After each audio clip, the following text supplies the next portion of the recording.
The top 10 most brutal serial killers who have never been caught. 10. The babysitter killer. The Oakland County child killer, also known as the babysitter killer, is an unidentified serial killer who murdered at least 4 children in Oakland County, Michigan, between 1976 and 1977. The killer's macabre alias comes from the fact that he bathed each child before committing the crimes, which led FBI profilers to posit that the killer had some form of twisted parental instinct. The killer's choice to target children gripped parents throughout Michigan and spawned dozens of neighborhood watch initiatives. Despite a few promising leads, including the discovery of a vehicle suspected to belong to the killer, the case remains open and unsolved. The most recent development was in 2012 when investigators managed to create a DNA profile of the killer, but it didn't match anyone arrested in conjunction with the case, or anyone in the police system, for that matter. But perhaps the most disturbing part, aside from the fact that the killer is still at large, is the extent of his abductions. All 4 children were held for anywhere from 4 to 19 days before being bathed and killed. 9. The Highway of Tears killers. While the modern-day serial killer may be thought of primarily as U.S. phenomenon, Jack the Ripper notwithstanding, Canada has had its fair share of heinous murders, including more than a few that remain unsolved. Perhaps the most infamous are the Highway of Tears murders in British Columbia. The highway is a 450-mile, 724-kilometer, stretch of Highway 16 between Prince George and Prince Rupert and has the unfortunate designation of being the site of at least 18, and possibly as many as 40 murders or disappearances between 1969 and 2011. Mostly of indigenous women. Since the murders span 50 years, investigators believe multiple killers were patrolling the highway. The Royal Canadian Mounted Police, RCMP, found only enough evidence to prosecute one of the murders, leaving the other 17 cases in their purview unsolved. Unfortunately, investigators have concluded the perpetrator's whereabouts over the decades in question mean he could only be responsible for 2 of the other killings at most, so it's likely that the other killer, or killers, remain at large. 8. Bible John. Spurring Scotland's most extensive manhunt, the answer of who exactly is Bible John has shifted over the years. But the serial killer's identity has remained a mystery in the 50-something years since the murders of Patricia Docker in 1968, and Jemima MacDonald and Helen Puddock in 1969, all in their late 20s to early 30s. All 3 victims were beaten and raped before their murders after meeting the killer at the same popular Glasgow nightclub, the Barrowland Ballroom.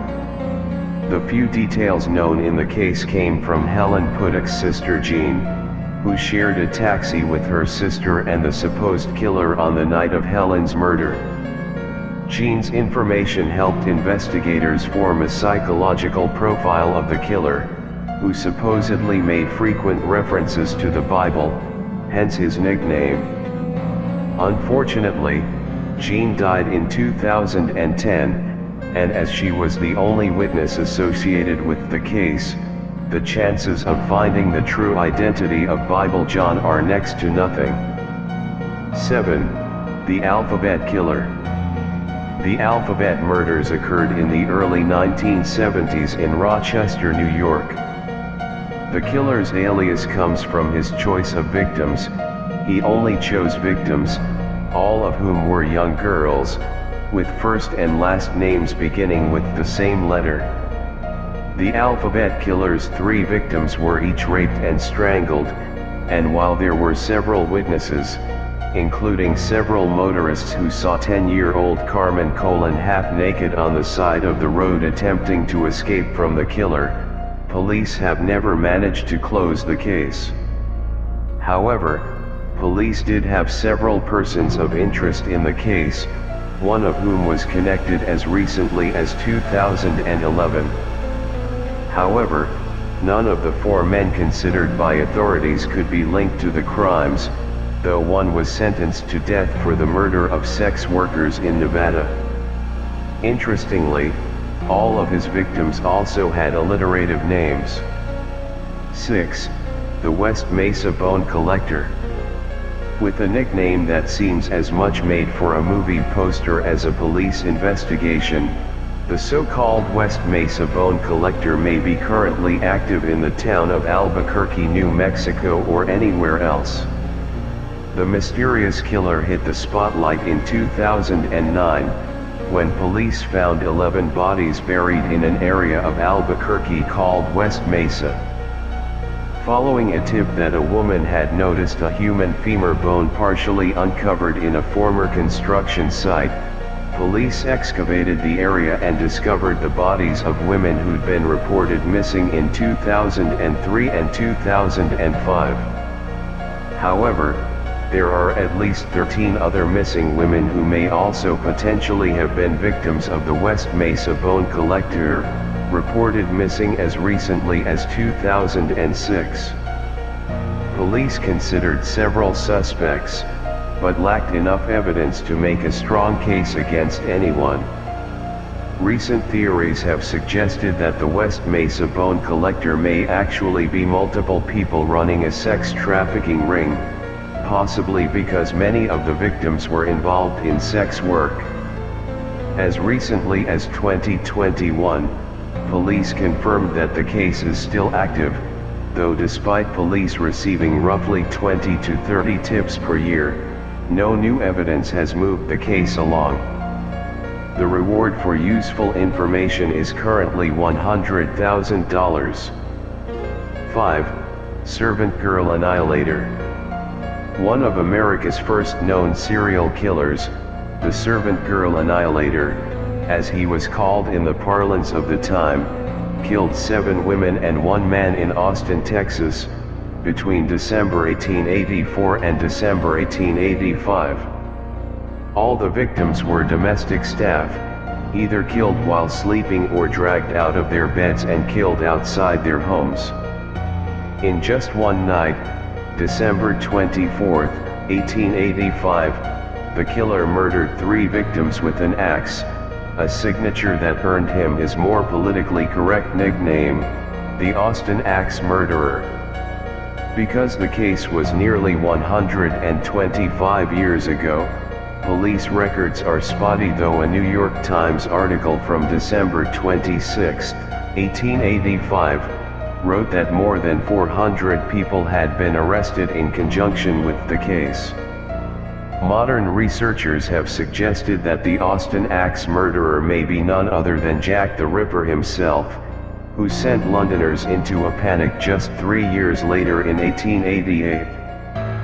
But realistically, the true Servant Girl Annihilator was likely local, Nathan Elgin, who only had 4 toes on 1 foot, matching footprints found at most of the murder scenes. Elgin was killed by police officer John Bracken in 1886. Bracken shot him after responding to help a girl who'd been dragged from a saloon by a drunk man who was beating her. The girl's name was Julia. Fortunately, given how long ago the crimes occurred, he's most certainly no longer operating. 4. The Long Island Killer. The aptly named Long Island Killer is an unknown murderer who's been killing in New York from 1996 to possibly the present. Somewhere between 10 and 17 murders can be attributed to the Long Island Killer, and since he may or may not still be operating, he's one of the most recent serial killers in America to remain at large. Authorities know very little about the suspect, speculating that he is likely a white male in his mid-20s to 40s with extensive knowledge of law enforcement operations and techniques, which would explain how he successfully avoided capture. Though the Long Island killer has killed at least a dozen people, police were unaware that so many of the prior disappearances and murders were linked until the 2010 disappearance of Shannon Gilbert. While searching in the area where she likely disappeared, police came across not just her body, but also 10 more victims buried under the sand on Long Island's Gilgo Beach. Police questioned several suspects, including former Suffolk County Police Chief James Burke, but no one was ever tried and the case remains unsolved. There's currently a $50,000 reward for any information that leads to an arrest. 3. The Black Doodler. The Doodler could perhaps have had a more flattering nickname like the Artist or the Sketcher, had he been kinder to the male models who posed for him. But instead, he sexually assaulted and stabbed them, ultimately killing somewhere between 6 and 14 victims in San Francisco. From January 1974 to September 1975, several men disappeared from the city's gay community, and several more were injured or the victims of attempted murder. Though San Francisco has always been quite liberal, members of the LGBTQ+ community were generally not accepted into San Francisco's mainstream community in the 1970s, leading many of the killer's surviving victims to decline to cooperate with police for fear of being outed. As a result, there was very little information for authorities to go on, and the case remains open and unsolved. However, unlike many cases on this list, police may be close to solving the decades-old mystery. More victims have been willing to come forward in the last few years, and thanks to DNA and fingerprint evidence, authorities have said they've narrowed down a person of interest who still resides in San Francisco. There's currently a $200,000 reward for anyone that helps them find the final pieces of evidence to prosecute the case. 2. The Zodiac Killer. The Zodiac Killer is perhaps the most infamous unsolved serial killer case in the United States. Much like Jack the Ripper did in London nearly a century prior, the Zodiac taunted police by sending investigators and the San Francisco Bay Area press cryptic messages and clues over a one-year period in the late 1960s. In a true game of cat and mouse, the killer made himself known to city residents by leaving clues at the murder scenes, threatening to shoot school buses full of children, mailing pieces of victims' clothing to the San Francisco Chronicle newspaper, and threatening the public if newspapers didn't publish the cryptic letters that became his hallmark. As of 2022, only 2 of the killer's 4 ciphers which he demanded be published in the paper, lest he claim more victims have been definitively solved. Police first opened the case in 1969 after the double murder of 2 high schoolers parked at a lover's lane. 5 murders have been definitively linked to the case, though the Zodiac who gave himself the nickname claimed to have killed 37 people total. There have been numerous suspects over the years, but the case is still very much open. In 2021, a group of private crime-solving enthusiasts claimed to have identified the Zodiac, Gary Francis Post. Post died in prison in 2018, but not before being interviewed by police, who declined to comment on the self-described elite team's claims to have wrapped up the case. 1. Jack the Ripper. It's hard to say why London's Jack the Ripper is arguably the world's most famous serial killer. It could be because he committed his crimes so long ago in 1888, they're so far removed from current times that no one connected to the case is still alive. It also could be because of the brutality his killings that earned him his hair-raising nickname, or just simply because he was never caught, despite operating in a society that prided itself on law and social order. Jack the Ripper is often credited with jump-starting the modern serial killer fixation. He murdered at least 5 women in London's East End, and no, they likely were not all prostitutes. The murders kept London on edge, especially as the police questioned men in professions ranging from butchers to surgeons to barbers, but failed to produce a credible suspect. During Jack the Ripper's time frame, police and authorities received hundreds of letters signed by Jack the Ripper. While most were frauds, at least 4 letters likely were from the Ripper himself, including the infamous From Hell letter that inspired fiction ranging from comic books to Hollywood movies. Given that most of the police records on the case were destroyed in World War II bombings, it's likely that the case will never be solved. But that doesn't stop amateur sleuths from pointing the finger in all directions, ranging from author Lewis Carroll to not one, but 2 men linked to Queen Victoria, her surgeon John Williams, and her grandson and heir presumptive to the throne Prince Albert Victor. Man, that list was pretty brutal.